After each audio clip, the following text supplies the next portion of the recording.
네, 지난 24일 부천 비아프를 끝으로 문화도시 부천을 대표하는 4대 국제축제가 올해 일정을 모두 마무리했습니다.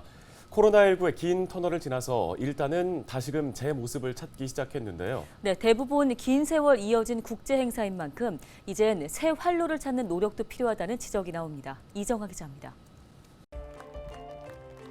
시승격 50주년, 올해 부천의 모든 행사에서 빠짐없이 등장했던 화두입니다. 부천의 50년 세월을 시민과 함께 축하하겠다는 의미를 담은 겁니다. 이 때문인지 주요 국제 행사 가운데 가장 규모가 큰 부천국제 판타스틱 영화제에서도 올해는 시작 전부터 지역과 시민을 강조했습니다. 지역 연계 인프라가 부족하다거나 부천 특색을 살리지 못하고 있다는 오랜 비판을 의식한 것으로 풀이됩니다. 접근성이 좋다라고 하는 이 부천의 지역성이 실제로 체류와 이런 것들이 이루어지지 않으면서 어떻게 보면 주변으로 좀 더 확산해 나가지 못하는 그런 부분들이 있었습니다. 그래서 좀 더 많이 머무르게 하고 부천을 좀 더 많이 느끼게 할 수 있도록 지역 상권이나 지역 경제하고 어떻게 매칭을 해서 코로나19 여파로 한동안 침체에 빠졌던 영화제는 대면 행사를 대폭 늘렸습니다. 그 결과 올해 영화제 관객은 6만 7천여 명으로 지난해보다 20% 가까이 증가했고 시민 체험형 행사인 7월의 카니발은 50% 이상 늘었습니다. 또 부천 세계 비보이 대회는 브레이킹이 항저우 아시안게임과 내년 파리올림픽 정식 종목으로 채택되며 그 어느 때보다 관심이 높았습니다.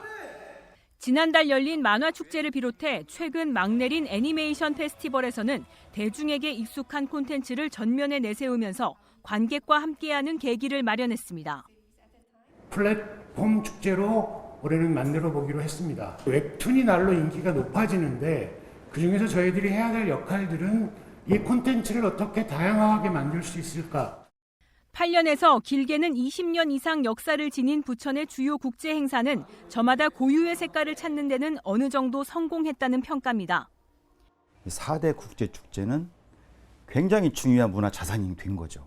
부천이라는 도시를 국제적인 문화 도시로서 알리는 데도 굉장히 중요한 역할을 했고, 그다음에 이제 그 장르별로 어쨌든 간에 네트워킹이라든가 생태계를 구축한 점, 이런 점들은 상당히 의미가 있다고 생각합니다. 산적한 과제도 있습니다.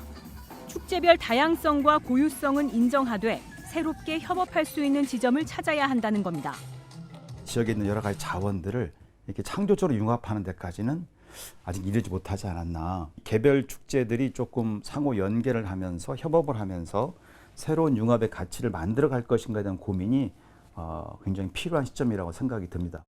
지난 2020년 기준 부천의 문화 관련 예산은 1,300억 원을 넘어 전체 예산의 7%를 차지하고 있는데 전국 기초지자체 가운데 가장 높은 수준입니다. 국제 행사의 이름값에 더해 매년 투입하는 혈세가 불어나는 만큼 이제는 부천 지역 사회와 동반 성장할 수 있는 해법을 모색해야 할 때입니다. 헬로티비 뉴스 이정아입니다.